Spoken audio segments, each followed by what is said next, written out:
71-year-old man is accused of inappropriately touching a 12-year-old girl at the Walmart in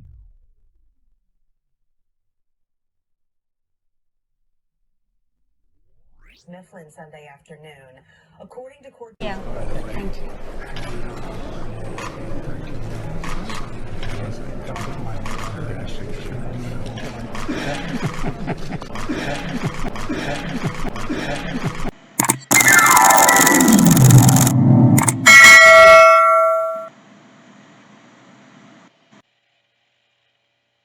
Hey, my people, so welcome back to Boricua Science Nation. What a sickle pervert, right? Okay, my people, so let's start saluting my people from Puerto Rico, all of the Boricua from the island, the United States, and the whole world. Salute to you, Boricuas. I want to salute my Hispanic people, including the Mexicans. Fat boy, fat boy. Edgar Blanca's kicking ass. He's kicking ass, fat boy. Vamos a ver qué es lo que pasa.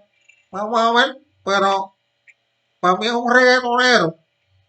He's gonna kick ass. Watch it, okay? Watch it. I want to salute my people from Chicago, where I was born, and the United States as a whole. It is the greatest nation in the world without this old man, okay? Hoorah! Okay, so let's start with this, man. I saw a video of Edgar Belanga where this guy was talking cool about it. Okay, so the guy was saying just pretty nice things about Edgar Belanga, but he didn't mention that Edgar Belanga was injured in his last fight. Why? Why? Let's go to the video. Okay. The guy was, he was just giving credit to Edgar Belanga because nobody wants to give Edgar Belanga, credit after his last two fights. Take a look at this. It is beautiful. Okay. Okay, so let's go over here. Okay. So now we didn't get the fight of Joseph Adorno, right? So Joseph Adorno didn't fought. Joseph Adorno didn't fought on this day, so I gotta change this. It's fighting next month. Okay, so the 26th of March. I mean this month, the 26th of this month. Okay, we are in March already. We are 18 days away. 18 days away from the fight, from the Edgar Belanga fight. Okay, Sander Sayas fight and all the other kids. Okay, so man, we are getting closer and closer and closer. Okay, let's go. Okay, so let's go over here. Let's go over here. Over here. So did you know that the fight between Canelo Alvarez and Demetrius Bivol is not going to be for the belt? Did you know that? Let's see if they say something here. I saw a Blue Blood, but I don't trust Blue Blood a lot. Blue Blood just he just talks so much things, and he's not accurate, man. 50% of the time the guy's not accurate. So let's just check it out. Let's just go over here.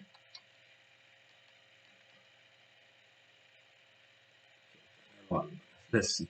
He was saying that the WBA was not sanctioning the fight. It's not going to be for the belt.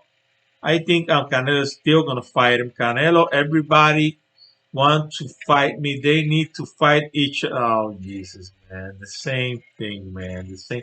Jermall Charlo willing to fight Canelo in Mexico. De La Hoya 3-4 years down the road. Garcia Canelo at 165. You just never know. 3-4 years now. Canelo is going to retire. Canelo Bivol will be non-title fight if WBA won't sanction because Bivol say there you have it. This is what I was talking about yesterday, man. Sanction because Bivol is Russian citizen. You see? You see? So Bivol should I don't know he's not gonna win anything by he wasn't gonna win anything by beating Canelo. Just, the only thing he was gonna, win by beating Canelo was beating Canelo. Okay, so he was not going to get a title or anything like that. He was going to lose his title. If he lose to Canelo, he's not going to lose his title. Okay, in this fight. Okay, so Canelo Alvarez and Dimitri Bivol expect to meet May 7th, regardless of whether they fight for Bivol's WBA light heavyweight title. Okay, BoxingScene.com learned Tuesday night that the WBA's public stance on Russia invasion of Ukraine will not impact the status of the card headlined by Mexico's Alvarez and Russia's Bivol. Okay, the WBA along with the IBF, WBC and WBO have jointly um, announced that those sanctioning organizations will monitor the approval of championship matches involving Russian boxers as long as this unprovoked attack lasts in Ukraine. Okay, Vivo 1911, a WBA 175-pound champion since May 2016, was born in Tokmak, Kazakhstan. Okay, Kazakhstan. That is how you. I think that you read that.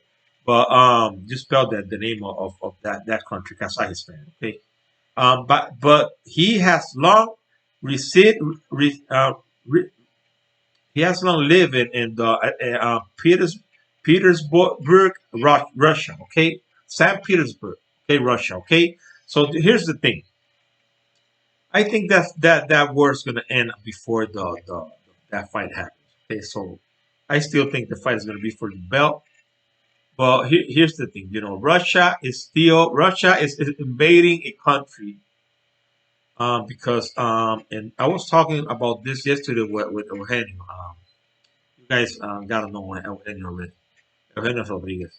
So Eugenio was talking to me about this, and he's right about the NATO thing. Okay, so the Ukrainians want to join the NATO. NATO is a world organization that is a jointly force to protect their countries against Russia. They will join.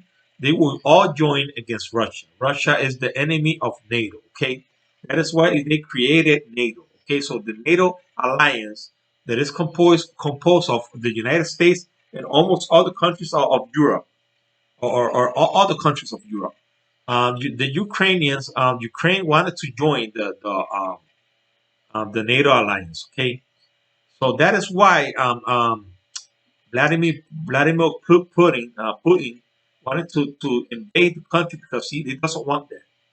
He knows that is going to be a roadblock for him. If someday he has to go after Europe or some country in Europe, he needs to that road. He needs that roadmap. You know, that passage. You know, the passage um, from Ukraine to Europe is an easy passage. Okay, or an easy road. If the Ukrainians join NATO or the European Union, that is going to block Russia. You know, it is going to be a real tough thing for Russia. But still, Russia is a nuclear power, the biggest nuclear power in the world. I don't think any country is going to go against Russia right now. No country is going against Russia. The Ukrainians are defending themselves. They're getting some weapons from many of these countries, even the United States. But they still need more. They still need more weapons. Okay, so it is not like, I don't think the Ukrainians will last uh, um, longer. You know, they could hold off the this Russian empire in the sense of their military power. Okay, because they're a military superpower, but they're not a economic superpower. Russia is not an economic superpower. You could even compare Russia with Florida, economic power. It is not a superpower. It is not close to being so. So Russia, if this war keeps going, Russia, it's just hurting themselves because wars cost a lot of money. And wars, it is something that is going to cost Russia a lot of money. So if this war keeps going and they cannot invade Ukraine, let's say this war keeps going for like a month or more, it is not good for Russia. Russia's going to have to back off or Vladimir Putin is going to do something crazy. I don't know. I'm telling you, I don't know. It is going to be ugly. But still, Russia is invading another country, and they are still in the negotiating table with Iran. How can you let Russia invade another country and still be negotiating with all these other superpowers, China, the United States, Germany, the UK, France, and they can still be there negotiating for a peace deal with Iran when Russia is invading another country. Okay, so I think they should be negotiating with Russia a peace deal against Ukraine. Russia should be just kick out of that negotiations, but they're still there. So the Russians are still negotiating a peace deal with Iran when they are invading another country. Just take a look at that. And I'm telling you, this is getting crazy. What is Oscar saying here? Oscar de la Hoya agrees with Canelo. They need to fight each other. I want to see those fights. Oh man, just because Canelo fought Caleb Plant, he fought the champions in the 168-pound division. He should not fight the other better fighters because they're better fighters. They're better fighters. Let's go over here so you can see the video that I was talking about. I hope they don't block this video because of the copyrights.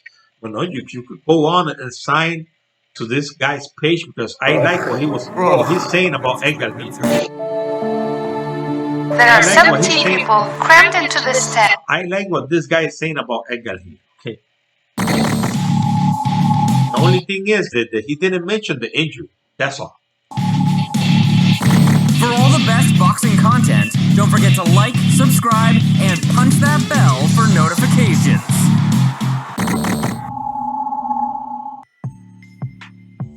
Being a prospect in the sweet science comes with a lot of pressure. All depending on how the fighter starts their career, fans and media members start to expect consistency. For the hard-hitting rising prospect in Edgar Berlanga, his consistency was going to be nearly impossible to keep up with. In his first 16 trips to the ring, he spent more time making the ring walks than he did fighting. 16 straight first-round knockouts. Berlanga continues. Body shots. Great left hand to the body and drops Nunes again. That's it. Not only was he lighting the boxing world on fire, but he was also itching himself up the record books. But all that does is enhance the pressure and also sets him up for a dip in respect. As long as he continued finishing foes, no one would question his talent. But the second someone went to the final bell with him, those same talents would be put into question. The man responsible for being the first to last a full war with Berlanga is Damon Nicholson. He had been in the ring with some respectable names, he had been stopped twice before, and he was the hardest puncher Berlanga has ever fought. So, the New York, USA native played it safe. Just kidding. He scored 4 knockdowns and dominated Nicholson for 8 straight rounds. But did anyone care about that? No. He got criticized for not finishing him. Then came another massive step up. On the Tyson Fury vs. Deontay Wilder 3 undercard for a WBO regional title, Berlanga was matched up against a man who had over double the number of pro fights under his belt and a world title challenger, the Argentinian Marcelo Caceres. Without a doubt, this was his toughest test on his biggest stage. Facing criticism from his last outing, trying to show out in Las Vegas, and still focused on the #1 goal, fighting for a world title at some point. The pressure got to him, a little bit. He was still dominating the action, but he was getting hit with very good shots. more than he has ever been touched up. It was easy to tell he wanted to make a statement, and that is, for the most part, thanks to the media almost forcing that narrative. And then, he really got clipped. Right eye has really closed just in the last round. Oh, on the way in. He's upset at himself. First time he's ever been knocked down. This might have been the best thing that could have happened to him. A shot that humbles a fighter and shows them what's important. If he had stuck to his game plan the entire fight, he wouldn't have got hit like that. And that needs to become the new Berlanga because he is being tested once again. On March 19th, he will headline for the first time in his career against a man that's been in the ring with Gennady Golovkin. Representing the red and white from Canada, Steve Rolls. The fight is also taking place in Berlanga's hometown at the theater in Madison Square Garden. He needs to forget about what everyone says or thinks he should do. He goes by the chosen one for a reason, and it's time he chooses to just be a great fighter. The knockout will come if he lets himself set it up. He wants to represent his Puerto Rican heritage, show that he can be mentioned in the same breath as a Miguel Cotto or Felix Trinidad. Well then, all he has to do is keep on winning. That's right. That's right. But the thing is that the only things that I don't agree with Boxing World Weekly, that I'm going to subscribe to him right now. Take a look at this. Okay, I'm going to subscribe to the guy right now. I subscribe to him.